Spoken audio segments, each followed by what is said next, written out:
எனக்குள்ள இன்னும் பிரஷர் அப்படியே இருக்கு. என்ன லூசா நீ? ஏதோ சாதா பாத்திரம் மாதிரி தூக்கி சிங்க்ல போடுற. இது வெறும் பாத்திரம் இல்ல, மூடி வச்ச வெடிகுண்டுன்னு புரிஞ்சுக்கோ. என்ன நல்லா வெளிச்சத்துல வச்சு பாரு. உள்ள தெளிவா இருந்தா சமைக்கலாம், ஆனா இருட்டா இருந்தா நான் கெட்டு போயிட்டேன், தூக்கி குப்பைக்கு தான் போடணும். சீரியஸா என்ன இது?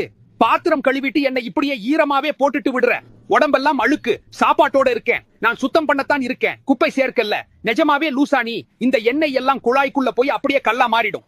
இதனால பைபெல்லாம் போச்சு. அதனால அதை ஒரு பாட்டில ஊத்து. தயவு செஞ்சு என் தொண்டையில ஊத்தாத. உண்மையா இது தேவையில்லாத வேலை. கொதிக்கிற தண்ணி என்ன மொத்தமா எரிச்சிடும். அப்புறம் காபி ரொம்ப கசக்குது, எனக்கு தலை வலிக்குதுன்னு நீதான் உட்கார்ந்து புலம்புவ. நான் டிஷ் வாஷ் தான், நாய் ஷாம்பு இல்ல. கழுவ 2 சொட்டு போதும். ஒட்டின சாதத்தை எடுக்க ஒரு பக்கெட் முழுக்க ஊத்தாத. இது ஒன்னும் ஸ்பா சென்டர் இல்ல. வேண்டா, என்ன சிங்க்ல கழுவாத. பக்கத்துல இருக்கிற பாத்திரத்துல எல்லாம் கிருமிய பரப்புற. இது சுத்தம் இல்ல, நாசம். சுடு தண்ணி தான் சுத்தம் பண்ணும். சும்மா சும்மா என்னையே பார்க்காத. என் ஆவிய வெளியே விட்டுட்டே இருக்க.